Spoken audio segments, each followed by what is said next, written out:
Magandang araw sa inyong mga kababayan. Nandito ang ilang balita ng mga residente sa Legazpi. Nandito ang isang reporter na nasa Buyuan, Legazpi City, Purok 5. Robby, ano ang kalagayan ngayon dyan sa Purok 5, Buyuan, Legazpi City? Hello Seth, nandito po ako ngayon sa Buyuan, Legazpi City, Purok 5. Inaalam ang kalagayan ng Bulkang Mayon. Sa ngayon ay hindi pa ito nagpapakita dahil sa kapal na nakapalibot na ulap. Nandito ang iilang residente sa Buyuan, Purok 5. Kung sakali man po na pumutok ang bulkan, kayo po ba ng pamilya mo ay nakapaghanda na sa inyong mga kagamitan? Number 2 question po.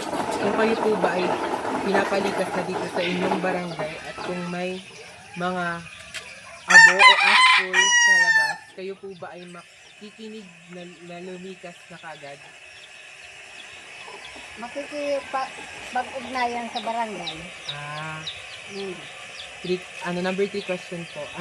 Ano po ang inyong masasabi sa kalagayan ng bulkan ngayon?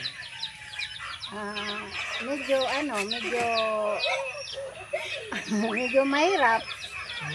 Dahil duman sa bukid. Siyempre dahil nakakapaghanap buhay. Yes.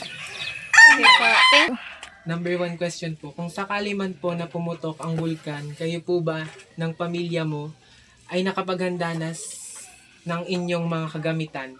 Yan, nakahanda na. Masunod na lang kita sa unang Barangay. oo. Number 2 question po. Kung kayo po ba ay pinapalikas na dito sa inyong barangay at kung may mga abo o ashfall na nasa labas, kayo po ba ay makikinig na lumikas kaagad? Kung kayo po ay lilikas, kung halimbawang mayroong mga Maalat kan lunagan na sa truck. Number 3 po. Ano po ang inyong masasabi sa kalagayan ng ngayon ng bulkan? Sana magluyan na lamang ang bulkan. Manalangin sa mahal ng Diyos na pumundo naman si Mayon sa pagkabayan niya, pagbubuga kay Kalayo. Yeah. Yan na. Dahil ito na mga dapat sa iyong palibot.